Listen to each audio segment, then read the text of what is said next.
சிற்றின்பம் வெக்கி அறநல்ல செய்யாரே மற்றின்பம் வேண்டுபவர். நல்ல பேரின்பத்தை சிறந்த இன்பத்தை அடைய வேண்டும் அப்படின்னு நினைக்கிறவங்க அல்பமாக மற்றவங்களுடைய பொருளுக்கெல்லாம் ஆசைப்பட்டு இந்த சிற்றின்பகத்தில் விழமாட்டாங்க அப்படின்னு வள்ளுவர் சொல்கிறார். இந்த கருத்தை புரிஞ்சுக்கிறதுக்கு ராமாயணத்துலேருந்து ஒரு சின்ன நிகழ்வை நாம் பார்க்கலாம். எல்லாருக்கும் தெரிந்த ஒரு விஷயம்தான்.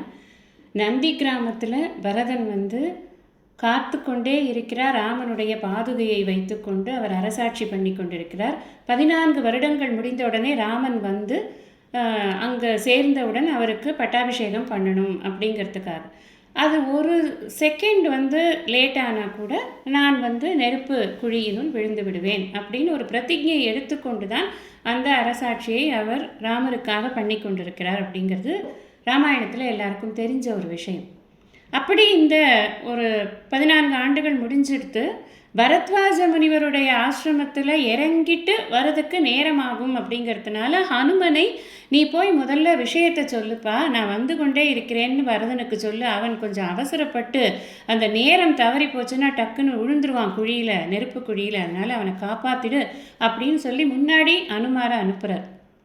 அப்படி அனுமார் அங்கு பறந்து வருவதற்கு முன்னாடி இங்கே பரதனும் சத்ருக்கனும் பேசிக்கொள்கிறார்கள். என்ன பேசிக்கொள்கிறார்கள் அப்படின்னு சொன்னால், ஒருவேளை ராமன் வர்றதுக்கு முடியலை அப்படின்னு சொன்னால் நான் இந்த நெருப்பு குழியில் விழுந்துடுவேன் சத்ருக்னா, நீ தான் இந்த அரசாட்சியை ஆள வேண்டும், ஒருவேளை ராமன் திரும்பி வரலைன்னா அப்படின்னு சொல்கிறார். அப்போ சத்ருக்னன் சொல்கிறார், என்ன இப்படி பேசிட்ட நீ இந்த குழியில் விழுவ அப்படின்னாக்க நான் மட்டும் என்ன வெக்கமில்லாமல் இந்த அரசாட்சியை ஆண்டு கொண்டிருப்பேன்னு நினைக்கிறியா? நானும் சேர்ந்து என்னுடைய உயிரை விட்டுத்தான் விடுவேன். அது எப்படி இந்த அல்பமான இந்த ராஜ்யத்திற்காக நாம் கொண்ட ஒரு கொள்கை பற்றை நம்ம விட்டுட முடியுமா? ராமனுக்குத்தான் இந்த ராஜ்யம் அப்படிங்கிறது தானே நம்முடைய கொள்கை, அதை எப்படி நாம் விட முடியும்? ஆனால் நீ கவலைப்படாத, எப்படியும் ராமன் விடுவார் அப்படின்னு சத்ருக்னன் சொல்வதாக ஒரு இன்சிடெண்ட் இருக்குது. இதுலேருந்து நமக்கு என்ன தெரியுதுன்னா, இந்த ராஜ்யங்கிறது ஒரு அல்பமான விஷயம்.